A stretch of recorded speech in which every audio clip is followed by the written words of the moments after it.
China's Great Firewall, a crime punishable by up to 10,000 years in prison. As previously reported, on March 11, Chiao, a former journalist for Radio Free Asia, issued an initiative to help 1.4 billion people demolish the CCP, Internet Ignorance Wall in China, proposing to take advantage of the opportunity presented by the global anti-CCP wave and launch a massive counterattack strategy involving 1.4 billion people. The movement has now gained momentum and spread all over the world. Chiao feels deeply, like all media people, that the existence of the firewall has reduced the channels for articles to spread domestically by at least 95%. Because we are Chinese language writers, the vast majority of potential readers are inside the wall. We have always felt that this wall is very evil. According to the Epoch Times, on April 5, the Wall Demolishing Handbook was released. The handbook points out that the CCP's firewall is not just a high-tech product, but a combination of politics, law, and technology. Simple technical jumping the wall may be a quick fix, but it has never achieved the goal of demolish the wall.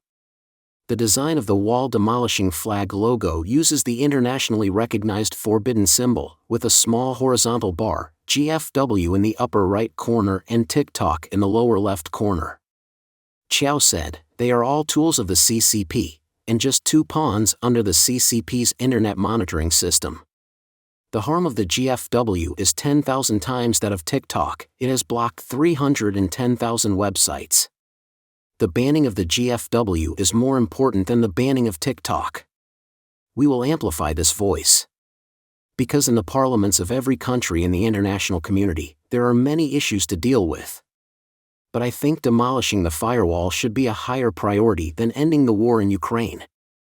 It has caused a confrontation between 1.7 billion people, including 300 million people from Russia, Iran, Myanmar, and Cambodia, and 6.3 billion people. All kinds of struggles and conflicts are due to information being blocked. How can a normal society provoke such a large group of people to confront each other for no reason?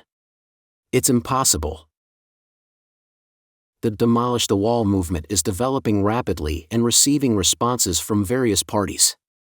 According to Chiao, so far, the Demolishing the Wall movement has been relatively smooth, and the effects have exceeded expectations, receiving many responses.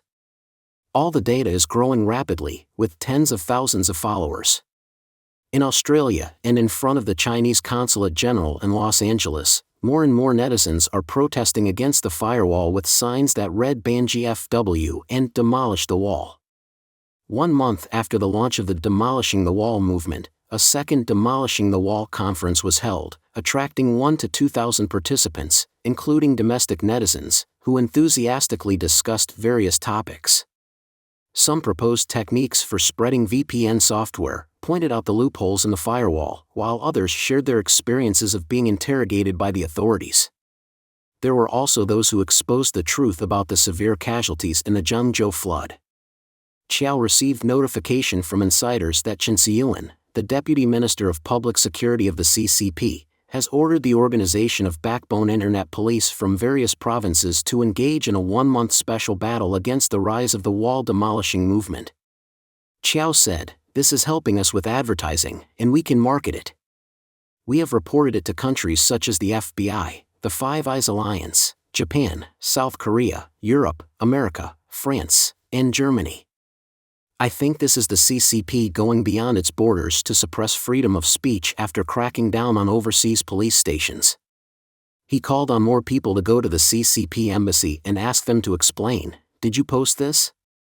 You come here every day to suppress our freedom of speech." In the past 2 years, there have been surging movements such as the Great Translation Movement and the White Paper Revolution. The Great Translation Movement broke the Communist Party's 2 sets of non-communicating talking modes in foreign and domestic propaganda. In the White Paper Revolution, the long-standing contradictions in Chinese society were all released after 3 years of pandemic. The number of anti-communist people is in the billions.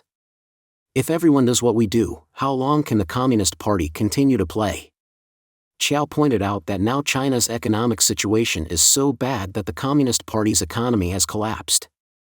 Because it has no moral resources, once its economy collapses, everyone will rush to it immediately.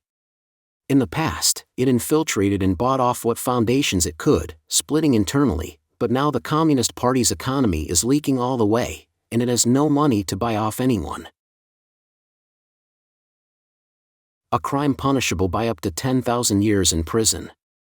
According to Chow, the Great Firewall should be dismantled through legal means, as it is a crime that can result in a sentence of 10,000 years in prison. He said, the ultimate goal is to file an international criminal complaint against the CCP, Chinese Communist Party, and send them to the International Criminal Court in The Hague. For example, we will sue the so-called father of the Great Firewall, Fang Binqing, but the punishment will ultimately be imposed on the CCP. We don't need to limit this movement to the tech community. The implementation can be summarized in two methods: posting online and holding up signs. This movement can rapidly develop, with zero funding and zero technology required, but we do speak foreign languages. Anyone who opposes the CCP, whether an individual or group, can join us. You can use an account and claim to be the real Sun Wukong while we are fake, and we won't object. As long as everyone participates, the CCP will panic, and everyone will be safe. Chow said the main battlefield of the Great Firewall demolition is not in the Chinese community. The Chinese community is the first step, and the main battlefield should be overseas. Next, most of the energy will be focused on the English and Russian communities to connect with people from other countries. Chow called for action. Our families are in China, and we have many deep thoughts that we cannot communicate with our parents because of the wall. I think everyone should stand up, do their part, and find ways to bring down this wall and make the CCP collapse quickly.